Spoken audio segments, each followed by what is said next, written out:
في زمن حكم الزعيم صدام حسين كان يعتبر السيادة العراقية أمرا مقدسا لا يقبل المساس به، فقد خاض حربا ضد إيران استمرت لعقد من الزمن بعد أن قامت بالتوسع في الأراضي العراقية، وشن حربا على الكويت بعد أن أساءت لسمعة العراق، وقصف إسرائيل بالصواريخ البالستية ردا على مواجهة الدول الغربية لغزو العراق للكويت.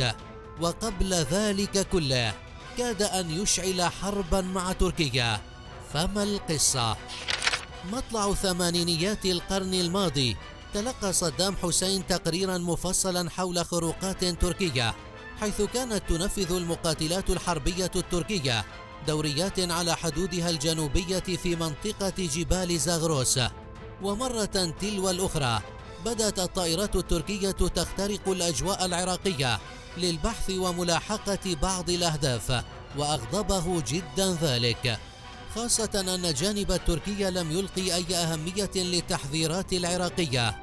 وعلى الفور أصدر صدام حسين أوامره لقائد سلاح الجو بأن ينذر كل طائرة تركية تخترق أجواء العراق لمرة واحدة فقط، وإمهالها مدة دقيقة واحدة لمغادرة الأجواء، وفي حال لم تستجب للإنذار فيتوجب على سلاح الجو العراقي ووحدات الدفاع الجوي إسقاطها على الفور.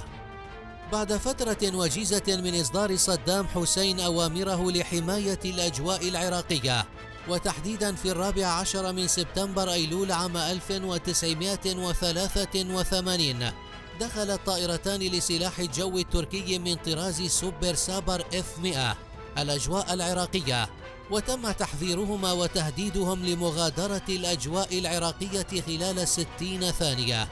ومع انقضاء المهلة أقلع تشكيل عراقي لطائرتي ميراج F-1EQ بقيادة النقيب الطيار خالد جهاد الدليمي، ودخل في مواجهة مع طائرات تركية، بينما كانت الطائرة العراقية الأخرى تطارد الطائرة التركية الثانية التي غيرت مسارها وعادت على الفور باتجاه الحدود التركية.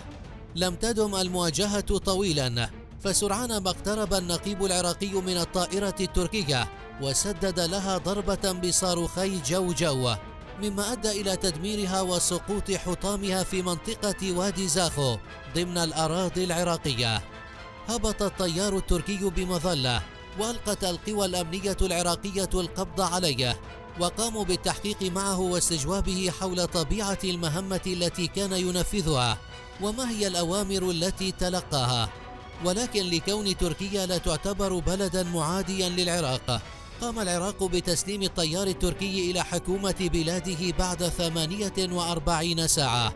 كان صدام حسين قائدا بعيد النظر، وأراد إيصال رسالة إلى تركيا أولا من خلال تلك العملية، وقد وصلت رسالته للجانب التركي، حيث أصبحت الطائرات التركية تنسق وتبلغ الجانب العراقي قبيل تنفيذ أي طلعة جوية في المناطق الحدودية المشتركة للبلدين، إضافة لإجبار تركيا على منع الطائرات الإيرانية من استخدام أجوائها لتنفيذ هجمات تستهدف العراق.